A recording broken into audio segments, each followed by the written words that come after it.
باب العلوم کا جو پروگرام ہے سالانہ، یہ جلسہ کمیٹی جو ہر سال پروگرام کراتی ہے، ضرورت اس بات کی ہے کہ ان کے حوصلہ بڑھایا جائے، ان کے ہاتھوں کو مضبوط کیا جائے۔ ہماری اس کمیٹی میں مقیم احمد صاحب، نفیس انصاری، سراج انصاری صاحب، عامر انصاری صاحب، نفیس منصوری، افضال صاحب، منا قریشی، بابو حلوائی، نبی احمد، جمیل رائن، انس میڈیکل، شعیب میڈیکل، احتشام صدیقی، فضل الدین منصوری، جمن خان، ڈاکٹر ابرار خان، نصرت شابان انصاری، عمران منصوری، فرحان رائن صاحب، مقیر احمد صاحب جو کنوینر ہے جلسے کے، مجیب احمد صاحب صدر، جمیل احمد صدیقی، محبوب احمد صدیقی خزانچی، اور اس پورے پروگرام کے روح رواں مولانا شفیق احمد صاحب مظاہری، ان تمام لوگوں کا شکریہ ادا کرتا ہوں۔ اور اس وقت آپ کو لے کر کے چلتا ہوں، مولانا کا بیان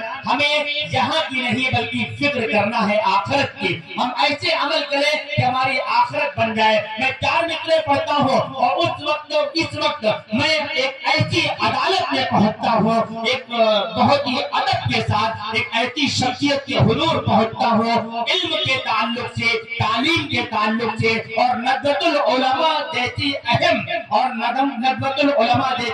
ادارے میں تبلیغ، دعوت اور مبلغ بن کر پورے ملک ہندوستان میں ندوے کے پیغام کو عام کرنا، القدیم الصالح والجدید النافع کے پیغام کو عام کرنا، یہ ندوے کا مشن ہے۔ اس کو پوری ذمہ داری کے ساتھ عوام تک پہنچانے کا کام کرتے ہیں۔ اس سے موری مراد حضرت مولانا آفتاب عالم ندوی صاحب خیر آبادی، مبلغ دارالعلوم ندوۃ العلماء لکھنؤ، ہمارے بھی تشریف فرما ہے۔ جہاں سے تیز ہواؤں کا آنا جانا ہے، جہاں سے تیز ہواؤں کا آنا جانا ہے، نتیجہ کچھ ہو وہیں پر دیا جلانا ہے، نتیجہ کچھ ہو وہیں پر دیا جلانا ہے۔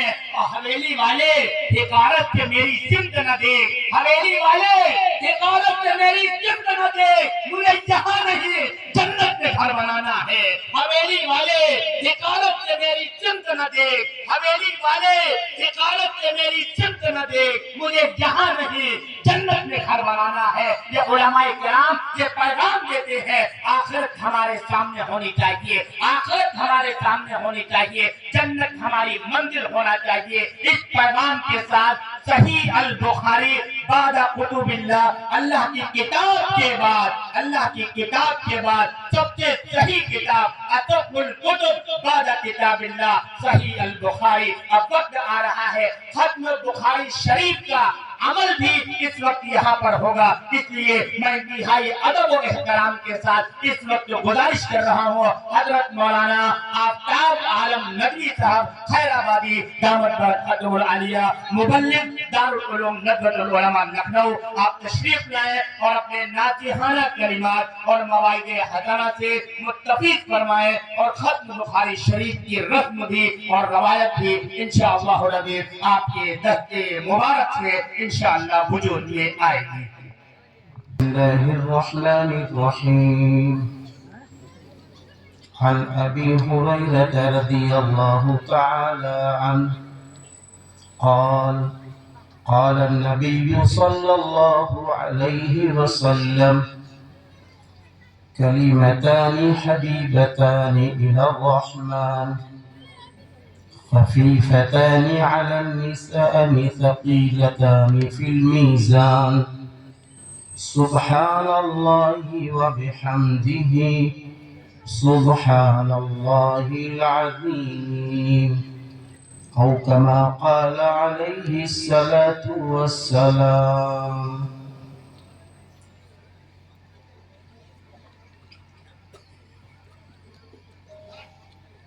محترم حضرات،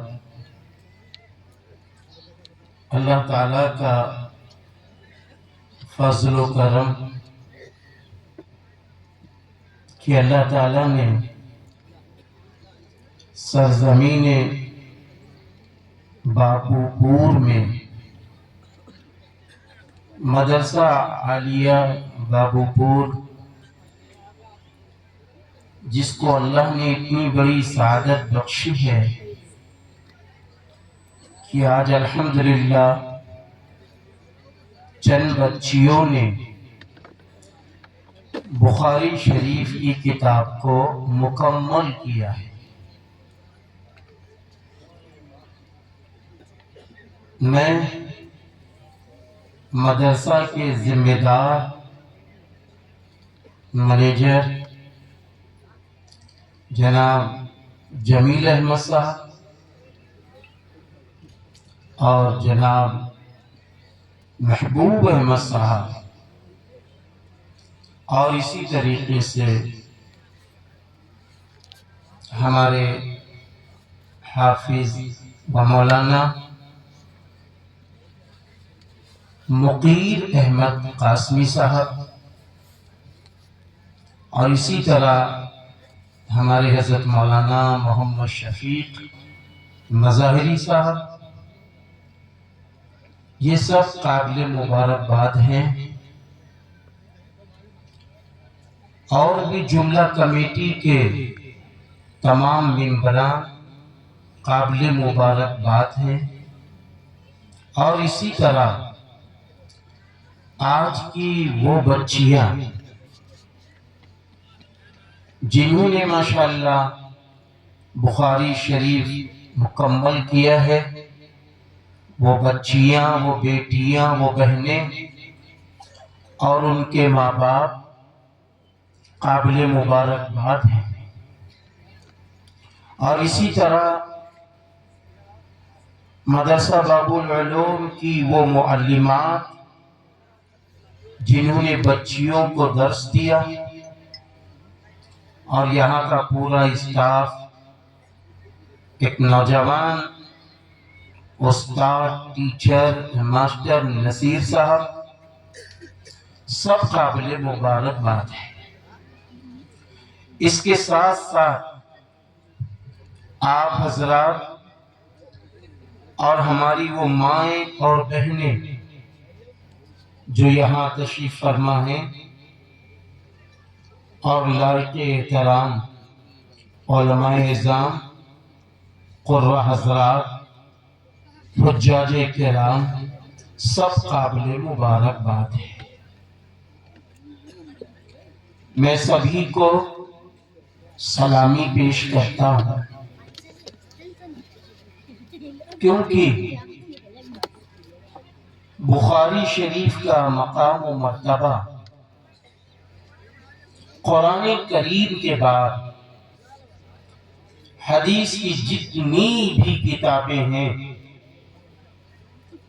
ان میں سب سے بڑا مقام و مرتبہ اگر کسی کتاب کو ملتا ہے تو وہ بخاری شریف جیسی کتاب کو ملتا ہے۔ بخاری شریف کی یہ وہ کتاب ہے جس کو ترتیب دینے والے، جس کو لکھنے والے جو اللہ کے محبوب، اپنے وقت کے زندہ ولی حضرت امام محمد رحمت اللہ علیہ، آپ کے والد محترم کا نام اسماعیل ہے اور آپ کے دادا جان کا نام ابراہیم ہے۔ ذرا آپ خود اندازہ لگائیں، حضور اکرم صلی اللہ علیہ وسلم کی جو نسبت، یعنی سلسلہ نسب جو پہنچتا ہے حضرت اسماعیل علیہ السلام، اور پھر ان کے والد محترم حضرت ابراہیم علیہ السلام سے پوچھتا ہے۔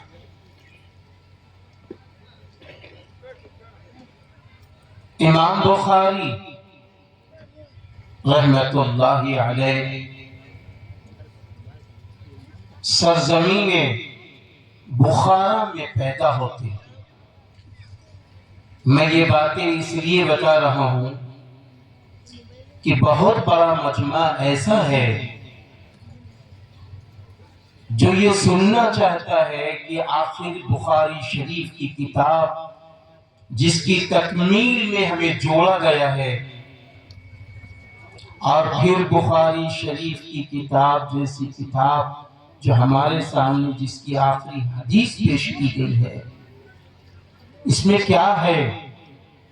اس لیے وضاحت کے ساتھ میں سب سے پہلے حضرت امام بخاری رحمت اللہ علیہ پر کچھ باتیں عرض کرنا چاہتا ہوں۔ سب سے پہلی بات تو یہ ہے کہ آپ کی پیدائش سرزمین بخارا میں ہوتی ہے، دن جمعہ ہوتا ہے، اور بعد نماز جمعہ آپ کی ولادت شریفہ ہوتی ہے۔ آپ کے والد محترم بہت بڑے عالم، بہت بڑے عابد، بہت زیادہ تقوی صفت، جن کا نام گرامی میں نے ابھی بتایا کہ جناب حضرت علامہ اسماعیل صاحب رحمت اللہ علیہ آپ کے متعلق ہے کہ آپ اتنے نیک تھے، تقوی صفت تھے، اور اس کے ساتھ ساتھ ایسی اخلاص والی زندگی تھی جن کا انتقال ہونے کا وقت جب قریب ہوا تو اس وقت آپ کے والد محترم یہ بات فرما رہے تھے کہ میں دنیا سے جا رہا ہوں، میرا جو مال ہے اس میں ایک درہم بھی مشکوک و شبہ مال نہیں ہے، سب کا سب طیب ہے، پاک ہے اور حلال۔ ذرا آپ غور کریں، ہم بھی غور کریں۔ آج ہم نمازیں پڑھ لیتے ہیں، روزے رکھ لیتے ہیں، قرآن پاک کی تلاوت کر لیتے ہیں، حج کر لیتے ہیں، لیکن جہاں مال کمانے کا مسئلہ آتا ہے تو بہت کم یہ ذہن میں بات آتی ہے کہ مال حلال طریقے سے کمانا چاہیے، حرام طریقے سے نہیں کمانا چاہیے۔ جب مال حلال ہوگا تو وہ مال جب بچوں پر خرچ ہوگا اس کا اثر بھی اچھا پڑے گا۔ آپ دیکھیے کہ حضرت مولانا اسماعیل صاحب رحمت اللہ علیہ، ان کا مال پاک، دل صاف، نگاہیں پاک، اپنے وقت کے زندہ ولی ہیں، تو اللہ تعالیٰ نے آپ کے بیٹے محمد کو بھی اپنے وقت کا زندہ ولی بھی بنایا، اور ایسی کتاب لکھنے کا اللہ نے اور ترتیب دینے کا اللہ نے موقع دے دیا جس پر پوری دنیا کے ائمہ، محدثین، مفسرین اور پوری دنیا کے مسلمان جب بھی اور آج بھی قرآن پاک کے بعد اگر کسی کتاب کو فوقیت دیتے ہیں، صحیح کتاب مانتے ہیں، تو وہ کتاب بخاری شریف کی۔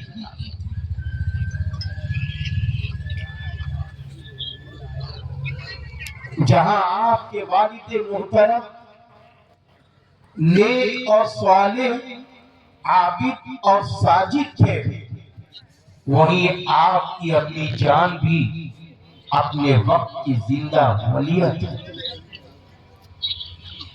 میں آپ کو یہ بتاتا چلوں کہ امام محمد یعنی حضرت امام بخاری رحمت اللہ علیہ ابھی چھوٹے سے کم عمر ہیں، تقریباً 4 سال مکمل ہو چکے ہیں۔ ایسے موقع پر آپ کے والد محترم کا سایہ آپ سے اٹھ جاتا ہے۔ آپ کے والد محترم کا انتقال ہو جاتا ہے. جب انتقال ہو جاتا ہے وہ عمر تقریباً پھر 5 سال کے قریب پہنچتی ہے. آپ کی امی جان عدت گزار رہی ہیں، عدت گزار رہی ہیں. عدت گزارتے ہوئے کیا ہوا کہ ایک دن آپ کی ماں نے دیکھا کہ میرا بیٹا محمد ہے، اس کی آنکھ کی روشنی ختم ہو گئی. میرا بیٹا محمد ہے، اس کی آنکھ کی روشنی ختم ہو گئی. ماں تو ماں ہوتی ہے. ماں نے اللہ کا دربار اختیار کیا اور اللہ کے سامنے دعا و مناجات میں لگ گئی. جہاں ایک طرف علاج ہو رہا ہے تو دوسری طرف آپ کی امی جان اللہ تعالیٰ سے یہ کہہ رہی ہیں، میرے اللہ، میرا بیٹا محمد ہے، آنکھ کی روشنی ختم ہو چکی ہے. میں نے فیصلہ لیا تھا کہ میں اپنے بیٹے محمد کو دین سکھاؤں گی، تیرا محبوب بناؤں گی. آج میرے بیٹے کی روشنی چلی گئی ہے. میرے اللہ، میرے بیٹے محمد کی روشنی کو واپس کر دے. میرے بیٹے محمد کی روشنی کو واپس کر دے. ساروں قطار رو رہی ہیں، بہت رو رہی ہیں. اللہ تعالیٰ نے پھر آپ کی دعا ایسی سنی کہ ایک روز حضرت ابراہیم خلیل اللہ علیہ السلام خواب میں تشریف لاتے ہیں. اور خواب میں تشریف لانے کے بعد فرماتے ہیں، محمد کی ماں، اللہ نے آپ کا رونا سن لیا، اللہ نے آپ کی دعا سن لی، اب رونا بند کیجئے. اللہ نے آپ کے بیٹے کی آنکھ کی روشنی واپس کی. آپ کی آنکھ کھلتی ہے، آپ دیکھتی ہے کہ آپ کا بیٹا روشنی کے ساتھ ہے. اللہ کا شکر ادا کرتی. میں اکثر خواتین اسلام کے جلسے میں یہ بات کہا کرتا ہوں کہ میری بہنوں، میری ماں، ذرا غور کرو، توجہ دو کہ جب امام بخاری کی ماں اللہ کے آگے روتی ہے، اللہ ان کے رونے کو قبول کرتا ہے اور آپ کے بیٹے محمد کی آنکھ کی روشنی واپس کر دیتا ہے. تو اے ماں، ذرا بتاؤ، آپ کے رونے کو بھی اللہ قبول کر سکتا ہے. آپ کے اور آپ کے بچوں کے، آپ کے شوہر کے اور آپ کے گھر کے مسئلے دنیا و آخرت دونوں جہان کے حل کر سکتا ہے. ہماری مائیں اپنی قیمت نہیں سمجھتی. ہماری ماؤں نے اپنی قیمت نہیں سمجھی، اپنے کو بے قیمت بنا دیا. موبائل سے محبت کر لی، زبان کو بے لگام کر دیا، نمازوں کو صرف رمضان اور جمعہ تک رکھا، قرآن کریم کو صرف رمضان تک رکھا پڑھنا،